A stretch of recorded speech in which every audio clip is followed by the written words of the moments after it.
माझे नाव पल्लवी सपाटे.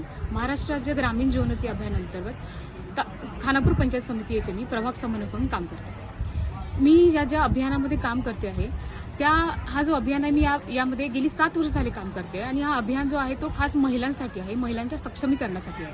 मला सर्वप्रथम अभिमान आहे की मी या महिलांना सक्षम बनवण्याचे माझा छोटासा वाटा किंवा छोटासा हातभार यामध्ये लागतो आहे.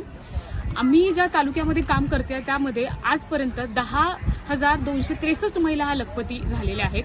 अभियानामध्ये येऊन विविध योजनांचा लाभ घेऊन, विविध कर्ज घेऊन त्यामधून त्यांनी स्वतःचे व्यवसाय स्थापन केले आणि स्वतःच्या पायावर त्या उभ्या आहेत. यासाठी मी अभियानाचे आणि सरकारचे खूप आभारी आहे आणि मला एक संदेश सर्वांना द्यायचा आहे की तुम्ही सर्वांनी ज्या अजूनपर्यंत अभियानामध्ये आलेल्या नाहीये त्या सर्वांनी अभियानामध्ये येऊन अभियानामध्ये समाविष्ट व्हावं, त्यातून विविध योजनांचा लाभ घ्यावा आणि स्वतःचं व्यवसाय चालू करावा आणि स्वतःच्या पायावर उभं राहावं. आज स्त्रीने स्वतःच्या पायावर उभं राहणे हे फार महत्वाचं आहे आणि त्यासाठी उमेद अभियान हा खूप मोठा सोर्स आहे आणि त्यामुळे सगळ्या महिलांनी यात समाविष्ट होऊन स्वतःचा विकास करावा, स्वतःच्या पायावर उभं राहावा अशी मी सर्वांना विनंती करते. धन्यवाद.